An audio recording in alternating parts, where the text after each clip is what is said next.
Bebê. Ei, pessoal, estamos aqui para mais uma live da Semana do Aleitamento Materno, Semana Mundial do Aleitamento Materno, né? E Agosto Dourado.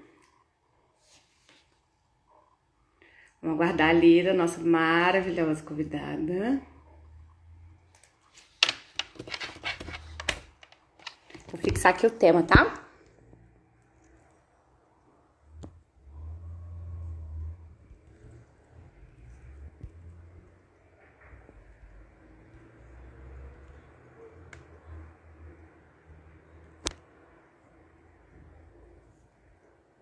Muito bem.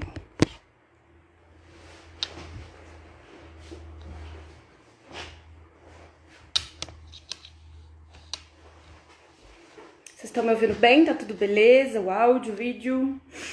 Aí, Jaque.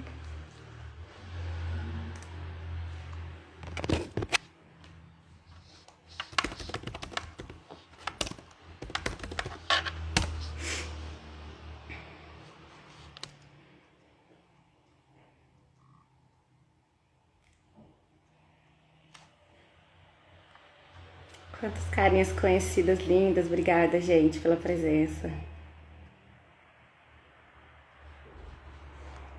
Ei, querida! Chegamos!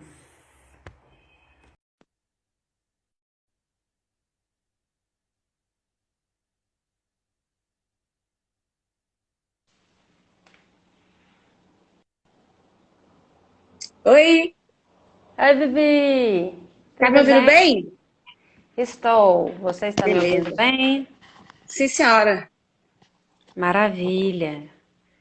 Muito bom, prazer estar aqui com você novamente. Sempre, né, querida? Maravilha, essa parceria é boa demais. Não é? Nesse canal de utilidade pública, sua página é Então, altamente. tem esse foco, tem esse perfil de utilidade a gente pública.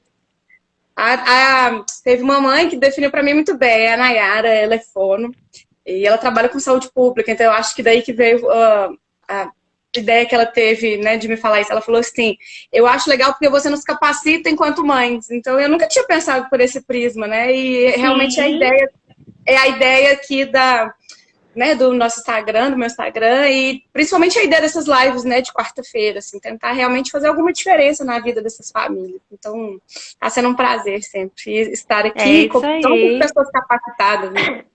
Né? Ah, maravilha, mas é isso aí, a gente precisa de todo apoio e auxílio para esse momento, né? E da gente discutir as questões de forma menos empirista, né? Com menos achismo, com mais ciência dentro desse processo, porque falta, né? A verdade é que falta. Essas discussões elas faltam e sempre está se lançando a ideia do sexo é um instinto e que né, assim, Não vai rolar, né? Não, a gente não é tá o no que século, acontece. em outro momento, né, de vida.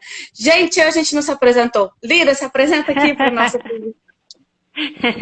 Meu nome é Lira Amaral, eu sou fonoaudióloga, sou especialista em cuidado materno-infantil, consultora materno-infantil, né, em amamentação e sono, e estamos aí, trabalhando junto, em parceria. Muito bem. Pessoal, para quem não me conhece, meu nome é Beatriz, eu sou pediatra. Eu tenho um consultório de pediatria geral, né? De acompanhamento mesmo das crianças, e eu sou intensivista, trabalho em CTI infantil. Então, tenho achado essas duas pontas assim bem complementares e encontrei no consultório um jeito de fazer diferença na vida das pessoas, assim, e nesse trabalho de formiguinha fazer diferença no mundo, né, Lira? A ideia toda é essa, né, menina? Que é evoluir, que do jeito que tá não dá para continuar mais não. Não, precisamos dar uma mexida.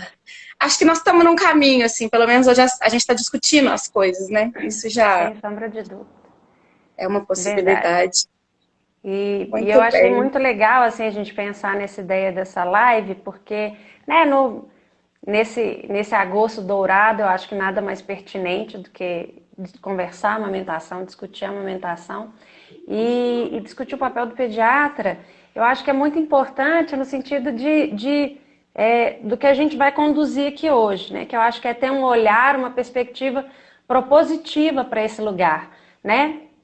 Não é de críticas, de Sim, sim. apontamento, de falhas, né? Claro que a gente precisa saber dos problemas para identificá-los e superá-los, né? Se a gente não sabe nem onde que Uhum, está se passando o problema, dificilmente a gente vai conseguir resolver o problema. com É, certeza. mas não focar neles, né? Focar na solução. E eu acho que a nossa ideia daqui hoje é esse foco, né? A gente tentar propor soluções, encontrar caminhos no sentido de promover o aleitamento materno, né? De sermos todos promotores do aleitamento materno. Eu acho que essa Cai. democratização, tô vendo, eu acho que essa democratização do acesso ao conhecimento, assim, é muito bem-vinda, né? E hoje o médico acho que deixou de ser aquele ser que está lá, dono, detentor do saber, Uhum, e é um profissional que também pode ser questionado, que também é passível de erro, e se colocar sem nesse lugar é dúvida, importante, né? Da sem gente saber dúvida. também que pode ter uma novidade, que pode ter uma coisa que a gente não conhece, que a gente tem que correr atrás sempre, né? Que o paciente pode contribuir muito para o tratamento dele, e isso é muito legal. E eu ouvi uma coisa agora nesse ciclo de palestras e lives que está tendo aí da Semana do Aleitamento Materno, tão legal.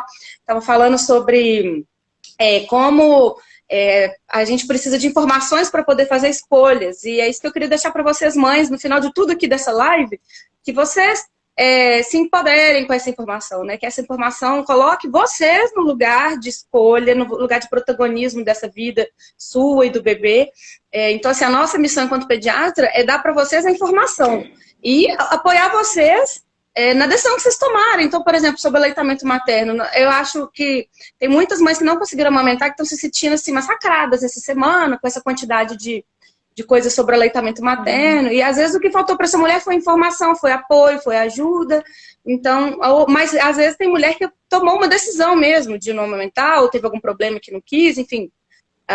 O papel da gente não é julgar, é apoiar e informar essa família, essa mãe, para que ela possa tomar suas decisões. Porque a gente acha, às vezes eu converso com os meus pacientes assim, você está querendo essa decisão assim, assim, mas você sabia que isso funciona assim, assim, assim? Às vezes a pessoa não sabia. Nossa, eu não Uhum. sabia. Então, para tomar decisões acertadas, gente, a gente tem que estar munido das informações também. Não é achar, né, igual a Lira falou do achismo, que as coisas funcionam de um certo jeito. A gente tem que saber que nesse contexto do aleitamento materno tem uma grande indústria muito rica, com 50 milhões de dólares por ano só nos Estados Unidos em propaganda. Então, às vezes, a gente tomar decisões baseadas, às vezes, no nosso inconsciente, nas coisas que a gente acha, pode não ser o melhor. A gente tem que tomar decisões baseadas em informações corretas, assertivas, e aí sim tomar as decisões. Então, eu acho que o nosso papel tem que ser esse, sabe? Fornecer essa informação de qualidade, a informação real, correta, e apoiar o paciente na decisão que ele tomar. Eu acho que essa é a mensagem que eu queria deixar para os pais. E para a gente começar essa conversa, Bia, eu queria fazer assim algumas colocações iniciais, assim, até meio provocações para nós duas, né? Nós Uhum. enquanto profissionais da assistência. Eu estava até nessas andanças de live sobre aleitamento, assim, eu estava vendo uma fala daquele pediatra Moisés, Eu não sei sobrenome pronunciar o difícil. sobrenome dele. É Kenshinsky, Tchinsky. Kenshinsky. Ele é um ativista de longa data, né, pro aleitamento. Ele é maravilhoso. E aí ele estava questionando a formação pediátrica. Ele falou, olha, na própria formação pediátrica existe sim um gap, né? Existe um gap de formação para condução e promoção do aleitamento. Né? Existe um déficit que é estrutural nas formações. E eu estendo isso para outras formações também. Eu, enquanto fonoaudióloga, minha formação na graduação foi altamente deficitária. O fonoaudiólogo ele está inserido, inclusive, em estágios em maternidade, em UTI neonatal, assim, a vivência para a amamentação na formação dos profissionais é muito deficitária, sem sombra de dúvida. E aí, somada essa ideia, uma outra né, nas minhas andanças de pesquisa também, eu descobri uma pesquisadora norte-americana ela é da Universidade do Arizona, sabe? Ela pesquisa, ela é antropóloga e tal, e ela pesquisa a amamentação comparada. E ela diz que nós, enquanto cientistas, né, a ciência, ela sabe ainda muito pouco sobre o aleitamento materno, do ponto de vista de potencialidade de conhecimento. Então, a gente tem uma produção acadêmica, uma produção científica ainda muito tímida relativamente ao aleitamento materno. Ela até faz uma provocação, assim, que a gente sabe assim, mais do que o dobro sobre disfunção erétil do que sobre o leite materno. E se a gente pensar que a ciência, ela não é livre da política, ela não é livre da moral, né? Nós estamos inseridos, a ciência é um erro achar que a ciência é a política e a moral. Ela é sim, e em muitas situações ela é usada como um instrumento, como mais um instrumento de reforço de questões de ordem social, né? Que em nada tem a ver com ciência. Então, se a gente tem essas ideias, assim, existe um gap na formação dos profissionais, existe um gap na estruturação da ciência frente ao aleitamento materno.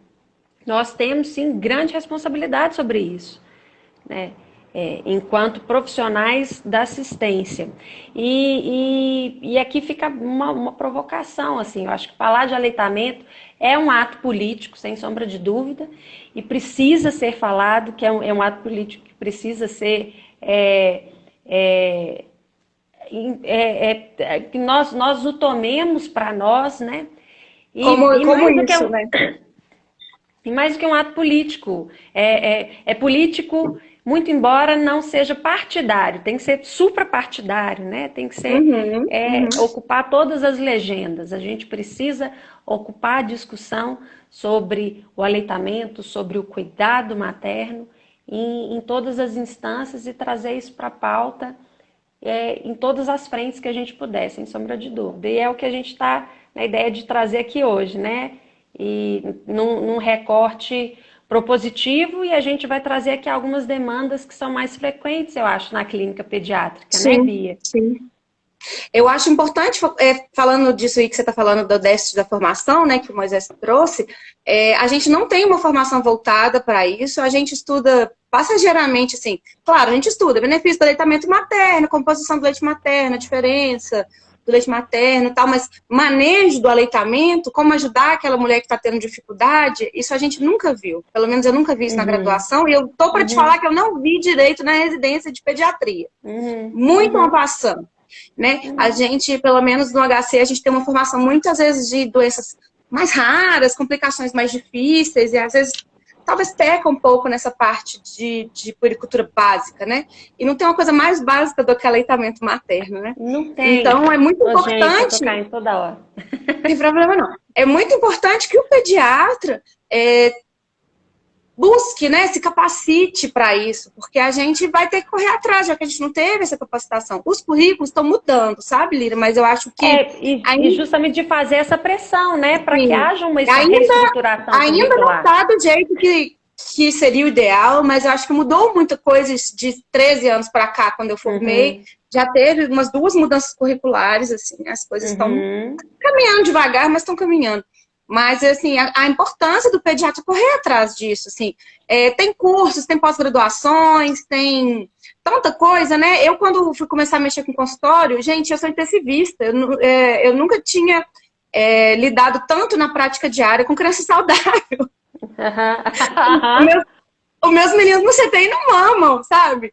Então, eu tive que correr muito atrás, assim. Antes de eu abrir o consultório, eu fiquei uns 6 meses só estudando, porque eu ficava desesperada. Gente, eu não vou conseguir saber as coisas do jeito que eu gostaria de explicar e de passar. Então, é muito doido isso, né? Assim, as pessoas acham que, sabe, você é pediatra, você sabe tudo sobre isso. E não é assim. Tem muitos profissionais que, às vezes, não estão preparados para dar esse suporte. Então, é difícil e é muito ruim ter que admitir isso, mas ao mesmo tempo é importante a gente reconhecer essa falha. É necessário. Para que a gente cobre mudanças nesse sentido, sabe? Então, falando disso aí, já começamos por aí. Uma outra coisa que a gente chamou atenção, e que eu acho que a gente vai ter que falar muito disso, por exemplo, nas rotinas nossas de plantão. Principalmente plantão que a mãe tem a mãe lá, então plantões de sala de parto, de alojamento conjunto. Normalmente, um pediatra sobrecarregado para fazer os partos, olhar todas as crianças, cobrar os exames das altas. Então, assim, aquele profissional, gente, ele não tem tempo de parar e sentar com aquela mãe para ver como que tá a pega, o que tá dando errado, por que ela tá tendo dificuldade. Então, às vezes, eu tenho muitas pacientes que têm alta da maternidade, sem esclarecer suas dúvidas, sem estar com o manejo correto, com a pega correta. Muitas vezes, assim, com casos comprometedores, às vezes, né? Neném desidratado, porque tá sugando pouco, já no primeiro dia em casa. Então, como seria importante, seria maravilhoso se a gente tivesse um profissional, médico ou não, tanto faz, alguém capacitado, nas maternidades, só para ficar por conta de acudir essa parte, né? Uhum. De estar ali acompanhando aquelas mães nesses primeiros dias, que são os mais difíceis, a gente sabe. Então, assim, como que tem mais um buraco aí, né, pra gente correr atrás dele? Assistencial. A gente vive uma estrutura de saúde deficitária em recurso humano sistemicamente, né? A gente que vem de formação de SUS, que tem, né, uma vida atuante nesse universo, a gente precisa ter na faculdade, inclusive acrescentar no currículo gambiarra 1 e 2, para a gente saber viver dentro desse lugar. Porque se você não for bom de gambiarra, você não dá conta. A gente tem que saber, a gente acaba aprendendo a se virar com o que tem o recurso disponível, então, né? Assim, você tem que usar o recurso que está disponível. Você tem que usar o que está disponível. Então, assim, essa sobrecarga, ela também é estrutural, né? Assim, não é uma prerrogativa de basicamente todos os funcionários que estão ali dentro, né? Eu trabalhei em uma época em hospital, trabalhava no Júlia Kubitschek, e por diversas situações eu era a fonoaudióloga do hospital. Assim, um hospital que tem, sei lá, 400 leitos, mais a parte neonatal, tem UTI neonatal, maternidade. Então, assim, você tem adulto, vai lá. Urgência, vai lá. E a gente sabe que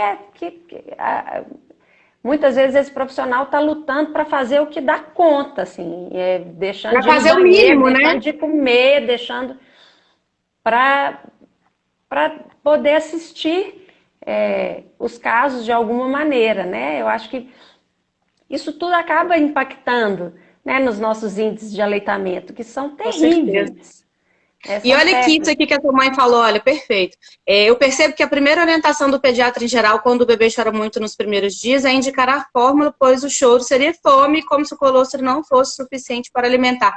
Gente, a gente também discutiu isso quando a gente estava conversando, por muitos motivos, assim, muitos mesmo, né? Esses primeiros dias na maternidade, por exemplo, né? É muito comum que se indique o uso de fórmula na maternidade nos primeiros dias, e para muitos casos em que não seria necessário. Então, claro que em alguns casos é sim importante, mas o uso indiscriminado, né, que a gente vê. O neném tá chorando, aí liga lá pro pediatra, o pediatra fala, não, dá fórmula. Às vezes o pediatra nem vai lá avaliar, sabe? Às vezes o neném tá chorando, sei lá, pode ser tanta coisa, às vezes tá chorando de fome mesmo, às vezes pode estar com algum outro problema, a gente não sabe como que tá aquela pega, se aquela mãe já tem colostro ou não, se ela tá conseguindo amamentar. Às vezes a mãe já tem colostro, gente, é só você pôr no peito e o negócio anda.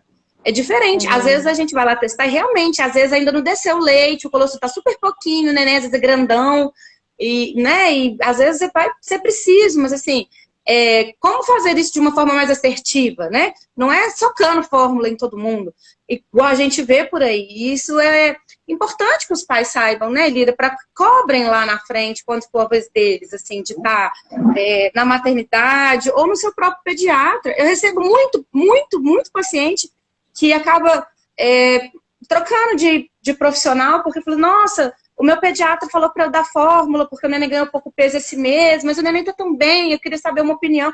Você vai lá ver, o neném tá desenvolvendo bem, foi um mês que ele, sei lá, ficou doentinho, tá nascendo um dente, sabe?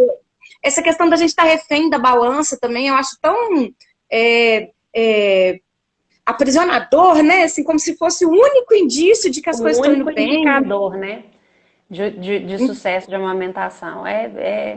A gente precisa falar dessas coisas para rever essas ideias, né?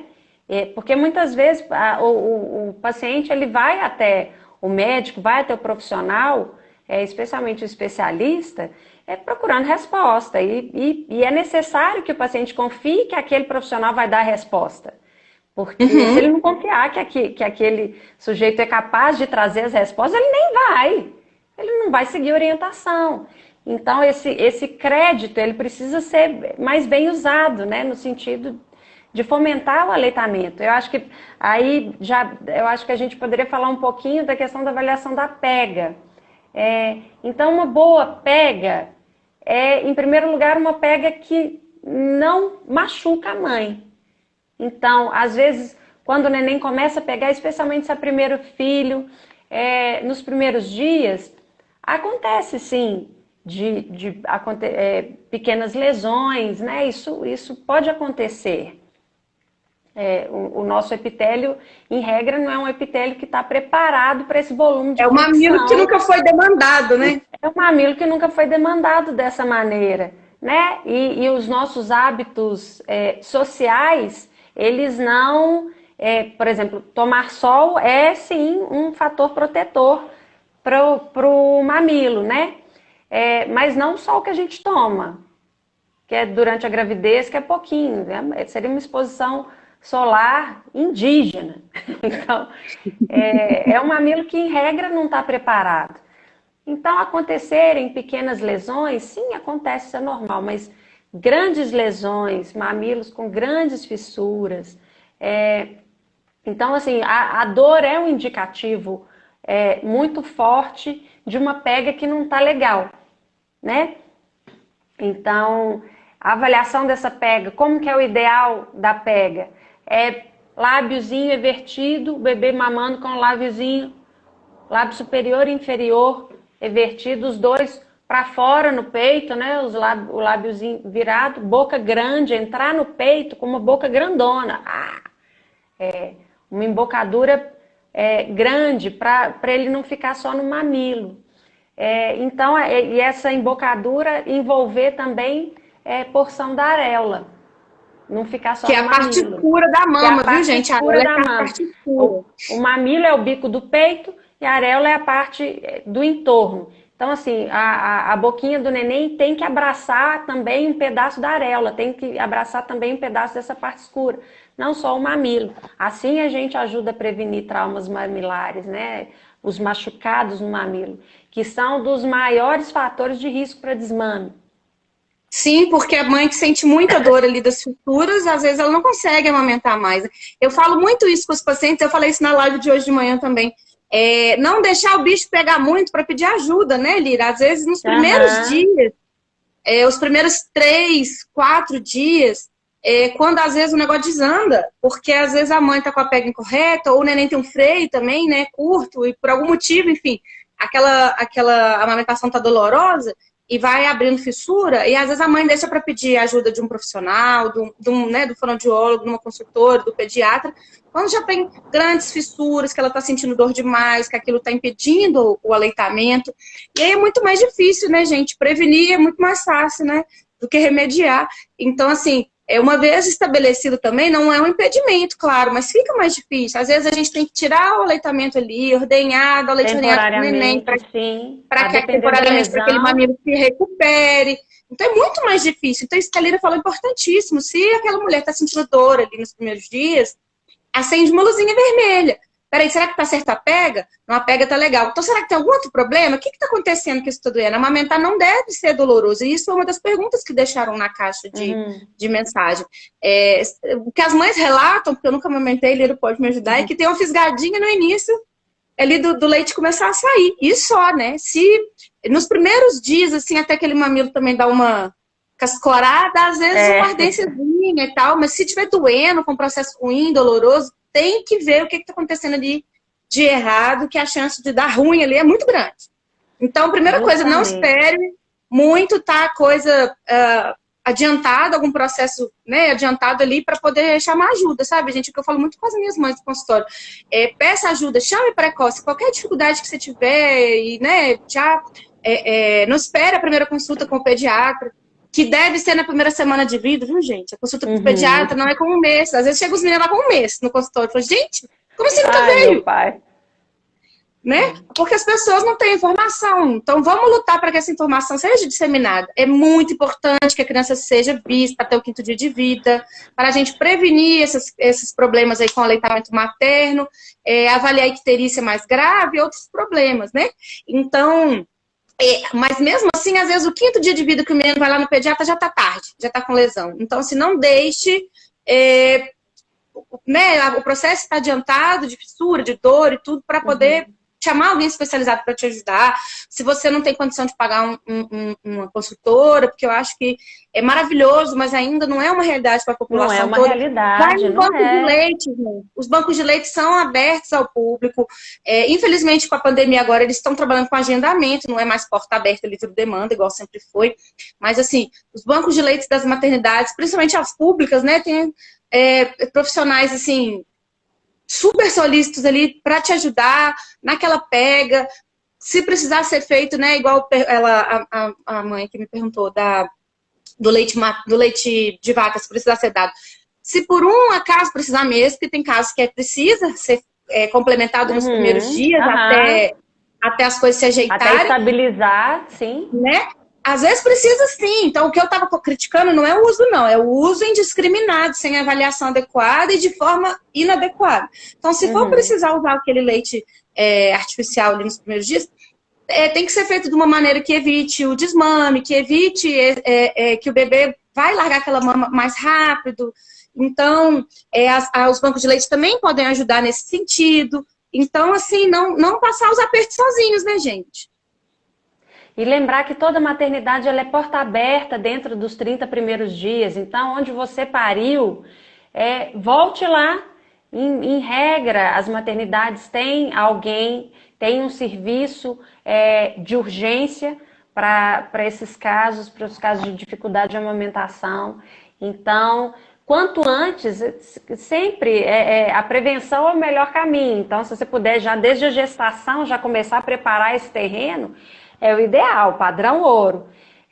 Mas, pô, não rolou, é muita coisa, etc. Né? E as dúvidas, elas realmente surgem depois que o menino tá lá. É aí que a gente vai compreender o tamanho do buraco. Então, vá até as maternidades, né? Vá à sua maternidade de referência, seja ela pública ou privada. E lembrando que os serviços públicos são de excelência. Ali estão... Aqui em Belo Horizonte, né? Normalmente os que eu recomendo mais... Odete Valadares, Sofia Feldman. Você recomenda algum outro banco de leite aí? O banco de leite de Contagem é excelente para quem mora mais para aqueles lados. É excelente do Hospital Municipal de Contagem. Lá eles têm esse serviço também, porta aberta. Então, assim, quanto antes, melhor. E dor à amamentação, liga o sinal de alerta mesmo. Né? Uma dor pequena, especialmente no início da mamada, é normal, mas a dor que perdura durante toda a mamada, essa dor não é normal em momento nenhum, nem no início, tá? A Luana Merlo falou aqui, uma consultora de amamentação nos 2 ou 3 primeiros dias não é gasto, é investimento. Eu sempre falo isso. Engraçado, Luana, essa é uma frase que eu uso também, desse jeitinho, ipsiliteris. Gente, quando eu faço consulta de pré-natal, não sei se todo mundo que está vendo aqui sabe, idealmente que deve ser feita uma consulta com o pediatra no pré-natal. Então, antes do neném nascer, idealmente aquela família já é legal que tenha um contato com aquele pediatra. Para esclarecer várias coisas, para preparar aquela família, para ter esse primeiro contato, ver se tem empatia, porque é um casamento, né, Lira? Sem dúvida. Com o pediatra ali para sempre, ali pro resto da vida, assim, nos primeiros 18 anos do neném, então...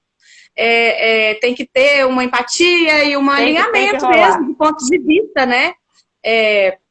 Então, às vezes é legal você fazer até mais de uma, né? A consulta pediátrica de pré-natal, ver qual que é o seu mesmo, né? Quem que você acha que que vai ser legal e tudo. E um preparo antes também, não é a consultora só nos 2 ou 3 primeiros dias, é maravilhoso. Mas o ideal, gente, a gente estuda para tudo. Se você vai fazer por exemplo, igual eu falei, né, eu vou abrir consultório, eu vou estudar aqui para eu estar, né, melhor informada e tal. Se você vai fazer uma prova, um vestibular, um concurso, você não tem que estudar aquele tema, né?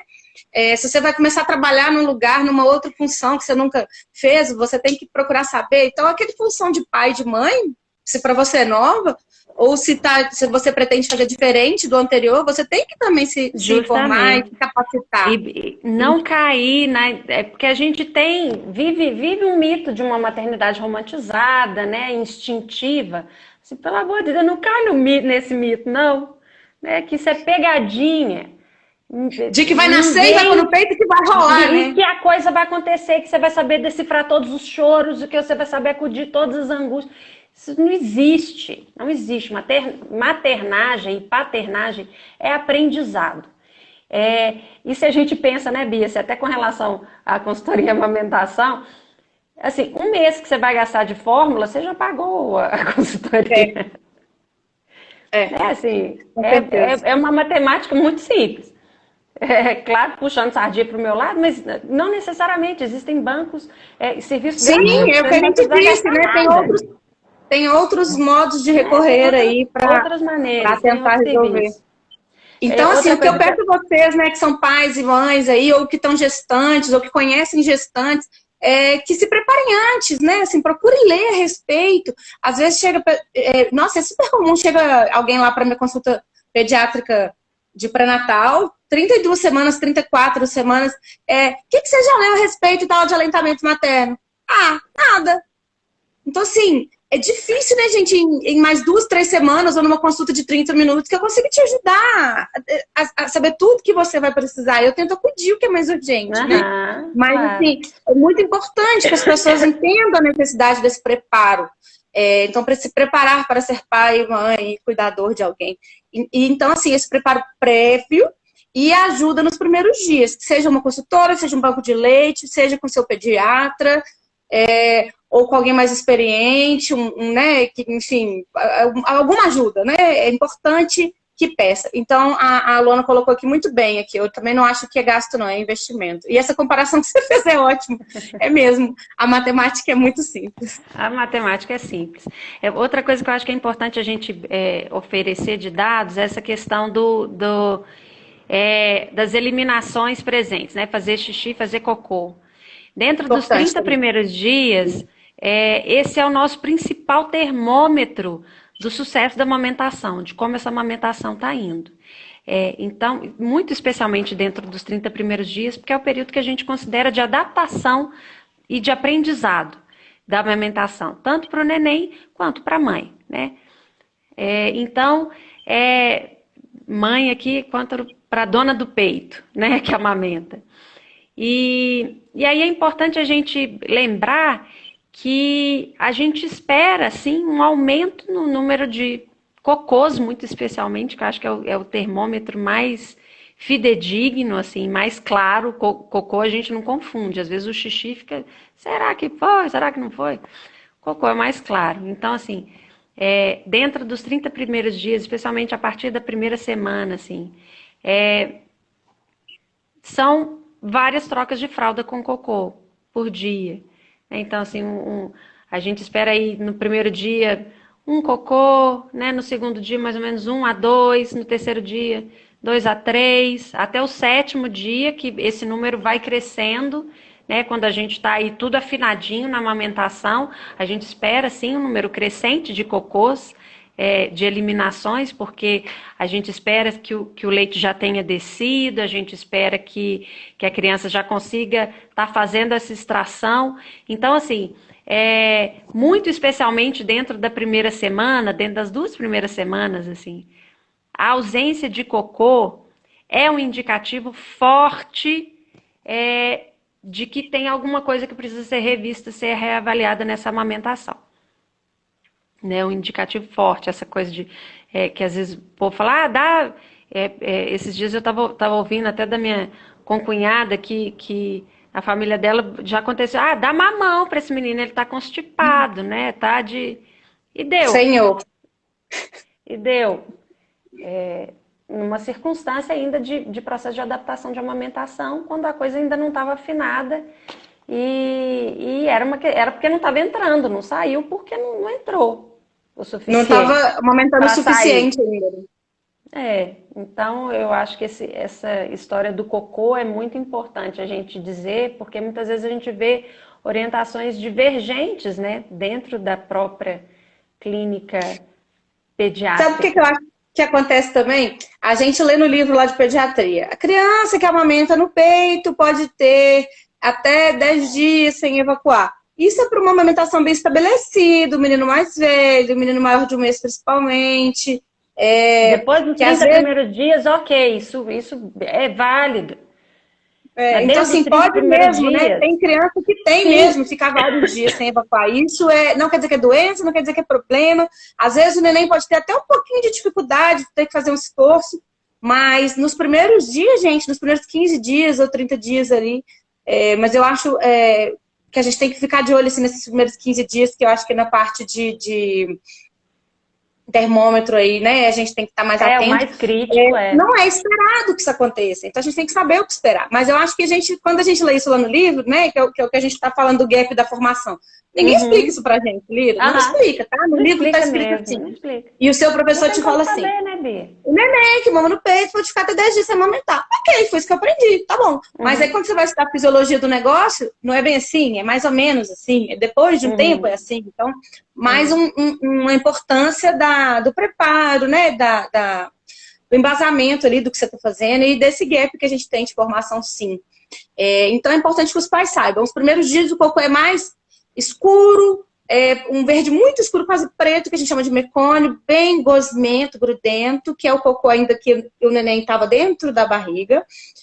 Um dia, 2, 3, normalmente isso aí já vira o cocô de leite maduro, que é aquele cocô mais amarelinho, mais Uhum. líquido, mais grumoso, pode ter uns gruminhos. E esse que é o padrão de cocô de neném. E nesses primeiros meses, saber que o neném tem que fazer cocô todo dia e mais de um cocô por dia, que isso vai significar que ele está conseguindo mamar o suficiente. E o xixi Ingerindo a também, né, contento. Lira? O xixi também, Importante, claro. importante É. avaliar. Eu tinha pensado numa coisa. Mas também a respeito disso daí da alimentação, das falsas crenças, né? Dessa questão do xixi e cocô, é importante também a mãe saber o que esperar daquela criança em questões de horários. Então, por exemplo, às vezes o neném do primeiro mês, gente, é muito importante também que os pais saibam. Ele não vai mamar de 3 em 3 horas, porque não é esperado. Então, às vezes o neném chora com 2 horas e a mãe fala, nossa, acho que meu leite tá pouco, né? O neném não tá esperando 3 horas Aham. para mamar. Isso também é uma crença que tem que ser desmistificada. No primeiro mês, nos primeiros 15 dias principalmente, gente, o estômago do menino é desse tamaninho. É minúsculo. É, Então, do, no- é, né? é do tamanho de uma cereja nos primeiros dias, né? Então, É uma assim, o cerejinha, tipinho depois que aquele vai. neném mama, ele já encheu. Mas, assim, do mesmo jeito que enche rápido, esvazia rápido. Então, às vezes, com 1 hora e meia, às vezes até 1 hora, o neném acabou de mamar, rotou, dormiu 15 minutos, às vezes já chora. E não quer dizer que tá errado nos primeiros dias. Então, é muito Uhum. importante saber o que esperar também disso, né? Desses padrões de tempo de mamada, de tempo de sono.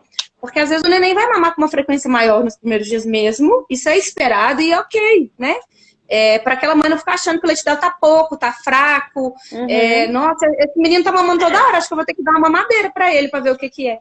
E dentro disso também a questão da rede de apoio, né? Que senão chega aqueles palpiteiros falando assim, esse menino tá chorando, seu leite tá Você ruim, fome, dá seu para leite ele dar tá uma fraco. mamadeira. Tá tendo pouco leite, Então, isso é super né? importante. Você sabendo o que você esperar, você tem até como argumentar com esse tipo de pessoa, né? Então, mais uma vez, né, o conhecimento liberta, né? É libertador, gente. O conhecimento liberta. Outra coisa que eu acho que é legal a gente falar, Bia, é a questão da introdução alimentar precoce, que também Joia. é recorrente, né? Corriqueiro em decorrência de Uhum. tanto a introdução alimentar precoce quanto a restrição alimentar materna para cólica. Joia. Duas coisas importantes. Então, eu vou falar da restrição primeiro, que é mais mais antes, mais precoce. Aham. Tem umas lendas aí, pessoal, que mulher que amamenta não pode comer chocolate, não pode comer feijão, não pode comer isso, aquilo, outro, pimenta, e aí vai uma infinidade de coisas.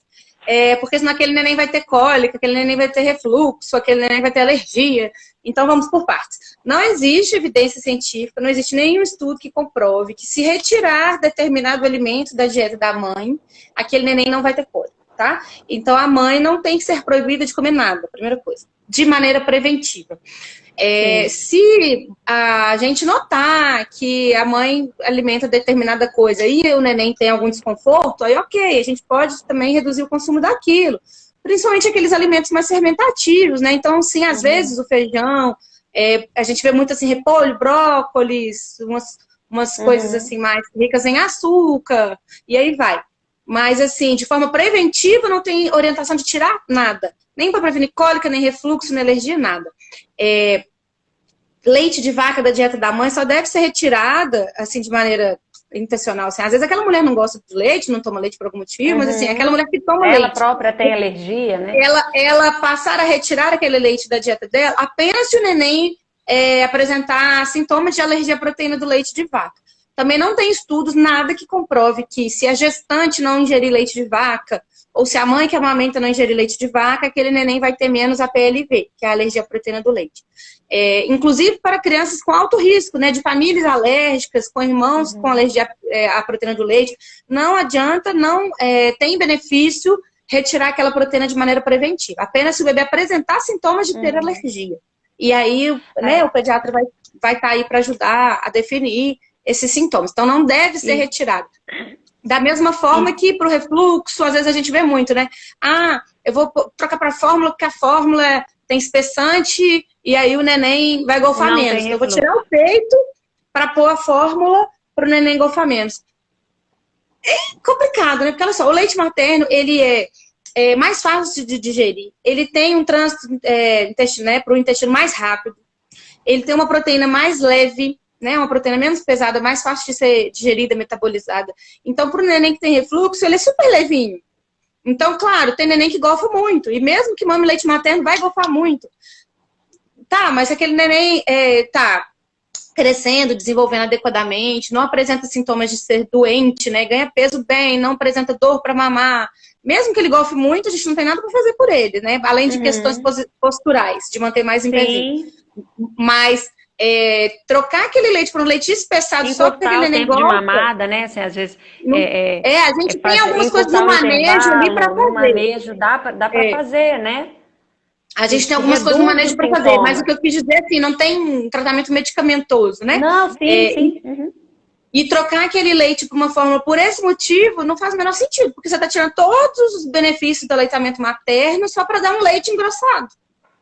Por um neném que não tem problema nenhum de estar ali golfando. E que o desconforto do neném, na maior parte das vezes, continua. Porque assim, o leite só não vai voltar aqui para cima, mas algum retorno tem. E continua aquele negócio ali.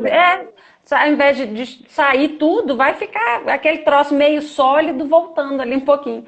Que é a mesma alimentação da introdução alimentar precoce em caso de crianças que têm refluxo, que muitas vezes é uma indicação que alguns pediatras fazem, né? De introduzir o alimento. Às vezes, o alimento precoce que a gente fala assim, antes de 6 meses, né, gente? Que é a idade correta da introdução do alimento complementar ao aleitamento, seja ele materno ou fórmula. Então, mesmo que o neném mame fórmula, ele não tem indicação de introduzir antes de 6 meses. Mas essa introdução aí, que às vezes tem muita gente que ainda tem aquele conceito antigo de introduzir com 4 meses de idade, se a mãe voltar ao trabalho. Gente, tem como fazer retorno ao trabalho amamentando. Tem uma live só sobre isso, super legal, com a Camila, do Consulte Saúde. Então, procura aqui no IGTV, sabe? Tem no meu IGTV. Tem como fazer um preparo para que não precise de parar de amamentar. Do mesmo modo como se o neném tem algum problema, alguma alergia, sei lá, alguma doença, aquela mãe tem que introduzir mais precoce a alimentação. Então, não tem nenhum motivo fisiológico nem patológico para a gente introduzir o alimento mais precoce. Tá?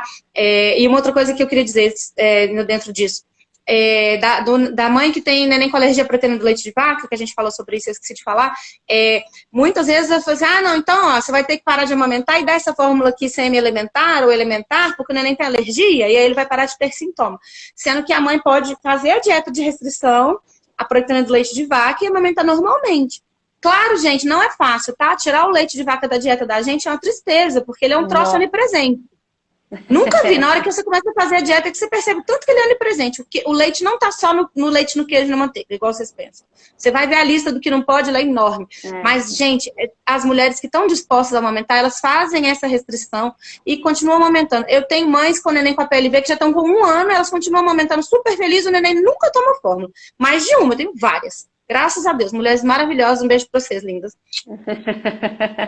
Não, meu coração, elas são muito guerreiras. Então, assim, nem tem motivo nenhum para que a gente troque o leite. Porque o menino tem alergia, porque o menino tem refluxo, porque o menino tem cólica, ou porque a mãe vai voltar ao trabalho, a gente precisa de dar um suquinho. Não tem, tá, gente? Então, não deixe essas falsas crenças, essas falsas colocações fazerem vocês acreditarem que vocês não são boas o suficiente, ou que vocês não têm capacidade suficiente, ou que o leite de vocês não está adequado para suprir a demanda daquela criança que tem alguma demanda específica. Isso tudo é mito, isso tudo tira o poder que aquela mulher tem de conduzir aquele caso, sabe? Então não deixe ninguém tirar seu protagonismo nisso aí. Justamente. E com relação às alergias alimentares, né, Bia, é muito antes pelo contrário. Quanto mais a mãe fizer ingestão de alimentos durante a gestação e durante a lactação, mais ela, então, quanto maior for o repertório alimentar dessa mãe, mais ela vai prevenir alergias alimentares futuras.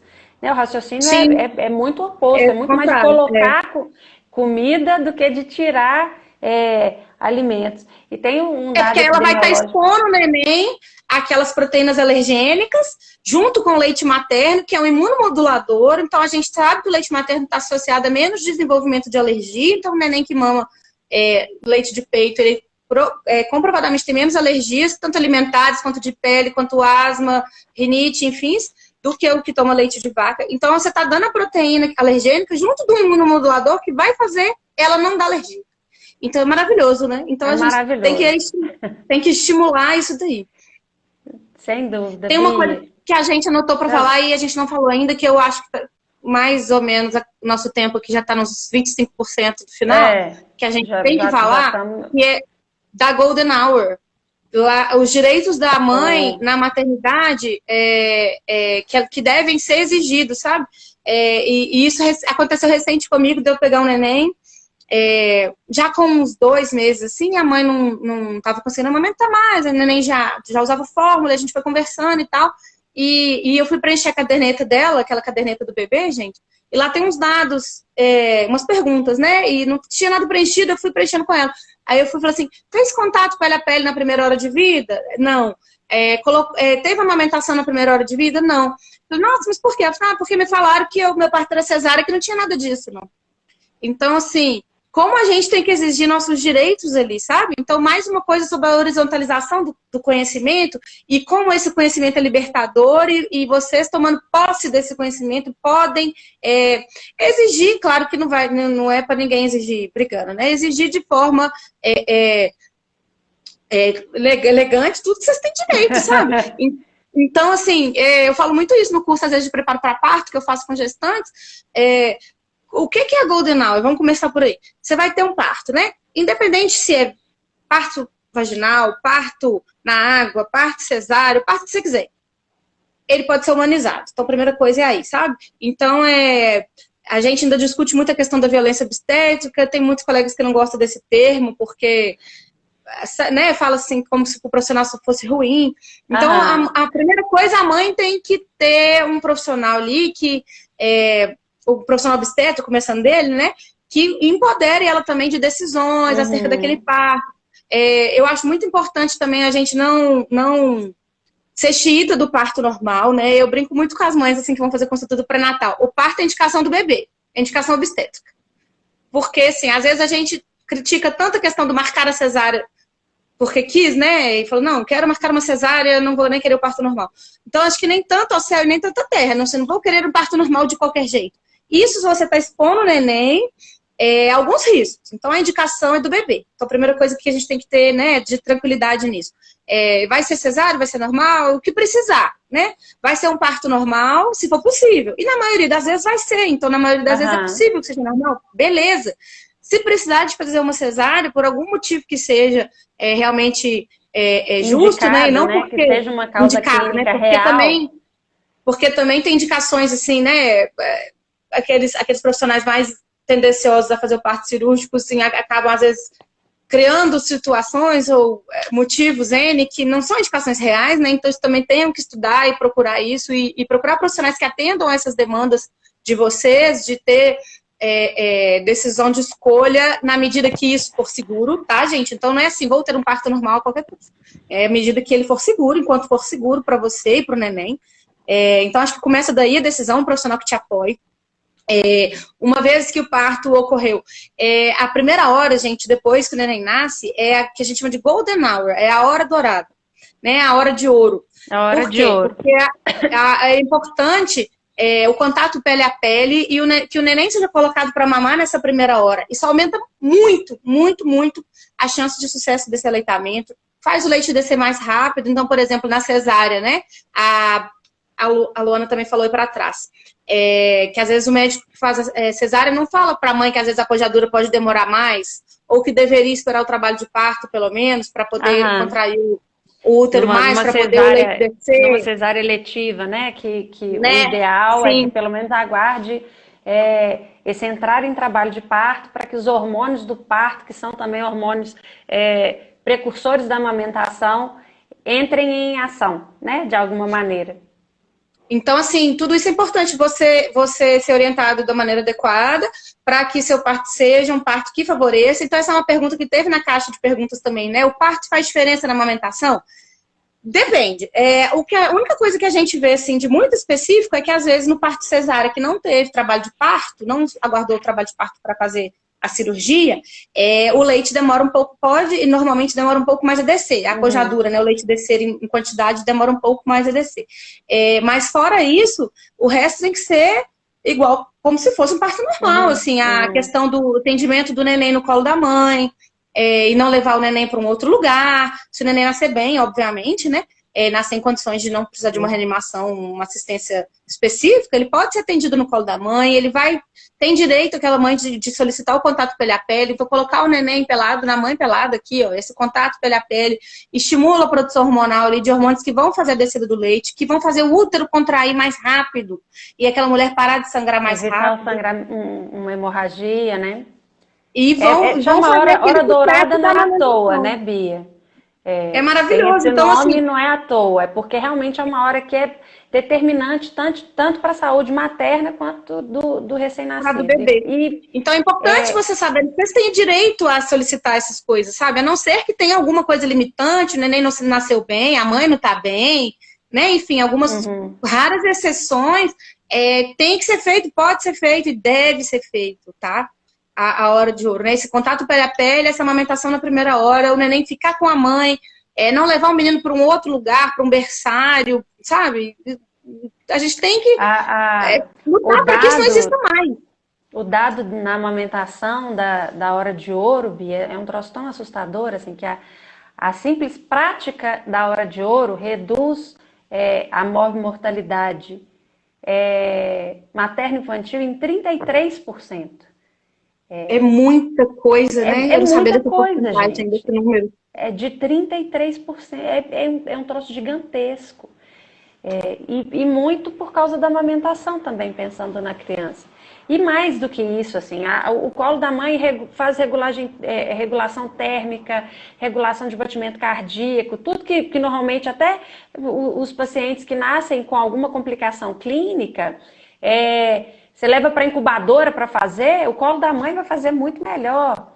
Então, as próprias indicações, elas estão sendo, inclusive, mais questionadas. Né? Revistas. Assim, qual que é a necessidade de você medir e pesar o menino logo que ele nasce? Coloca no colo da mãe.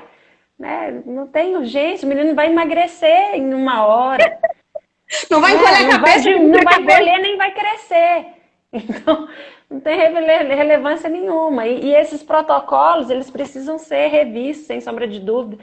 E a gente vive, Bia, aqui é muito importante a gente falar, porque de um momento de fragilidade, uma situação de exceção, né, em decorrência do Covid, e que a gente tá vendo ser relativizado com muita frequência esses procedimentos, que inclusive são procedimentos que muitas vezes têm previsão legal de serem feitos, por exemplo, direito acompanhante, né, são questões que envolvem o momento do parto, que em decorrência do Covid estão sendo revistas, estão sendo retiradas, e é aquela história, né, da gente pensar, se nem a ciência é livre da política e dos nossos valores morais e éticos enquanto sociedade, que dirá um POP de hospital, né, que dirá um protocolo de instrumentalização dentro de uma unidade.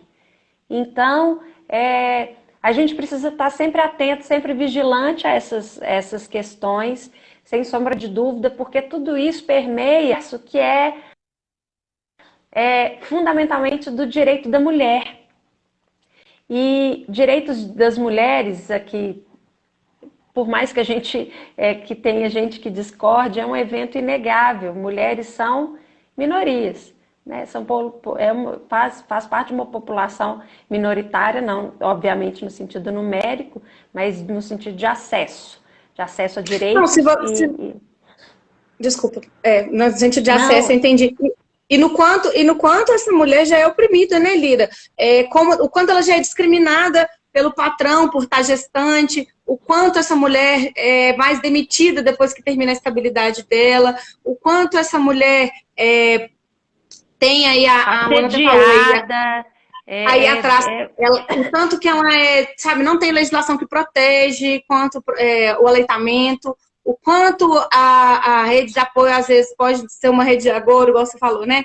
A mãe, as sogras e tal, pode ser um problema para aquela mulher, às vezes, ali dentro de casa, o quanto, às vezes, o parceiro não é parceiro, e não exerce sua paternidade, não ajuda aquela mulher. Então, o quanto a mulher soma tarefas, por mais que o parceiro ajude, eu não gosto de falar ajudar, né? Ajudar parece que a função não é dele, que ele está fazendo um favor. O quanto o parceiro participa ali da paternidade dele. Então, se por mais que ele participe exercendo sua paternidade, a função da mãe ainda é uma função mais primordial e indiscutível. Sem sombra de dúvida. Então, o quanto isso é difícil, né?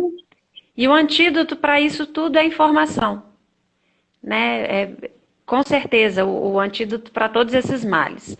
Então, a gente precisa sim se munir, a gente precisa sim estar sempre muito assessorado de bons técnicos, né? Claro que isso é uma prerrogativa que não é para todo mundo, não é universal, muito infelizmente. E aí eu acho que entra o nosso papel enquanto profissionais, a gente precisa sim também muito bandeirar por essa universalidade e nessa compreensão, né, de que toda essa questão, o universo do cuidado materno-infantil, envolve questões que são sociais e que atrapalham em muito a prática e o sucesso do aleitamento. Então, acho que o recado principal que eu queria deixar aqui da importância de se munir, sim, de informação científica, de qualidade, né? Não é o que, mas minha mãe fez assim, minha sogra está falando para fazer assado, meu marido falou que é de outra forma. Né? Eu li no Google. E ter essa empatia, né? Procurar profissionais que bata, né? Que o discurso te encante de alguma maneira. Porque eu acho que tem que se cercar de bons tem para todos os gostos. Se cercar de bons profissionais e de uma boa rede de apoio, eu acho que é fundamental, sabe? A rede de apoio, eu acho que ela tem tido um papel cada vez mais importante, principalmente agora com essa questão da pandemia, o tanto que a gente tem visto... Saliente. O quanto ela faz falta, né? Então a gente tem visto o quanto ela tem feito falta aí para para algumas mães. Então, a rede de apoio estendida, né, incluindo nós profissionais da assistência, eu acho que a gente tem que fortalecê-la e pensar nela antes do parto, tá? Então, eu concordo com você, acho que o nosso recado era esse, buscar informações, se preparar e buscar uma rede de apoio boa estendida. A gente vai cair, 20 segundos. Gente, boa noite, muito obrigada. Obrigada, um Lili, beijo. te amo. Obrigada, Vivi. Com Deus, gente, foi Prazer ótimo. estar aí com vocês. Bebê.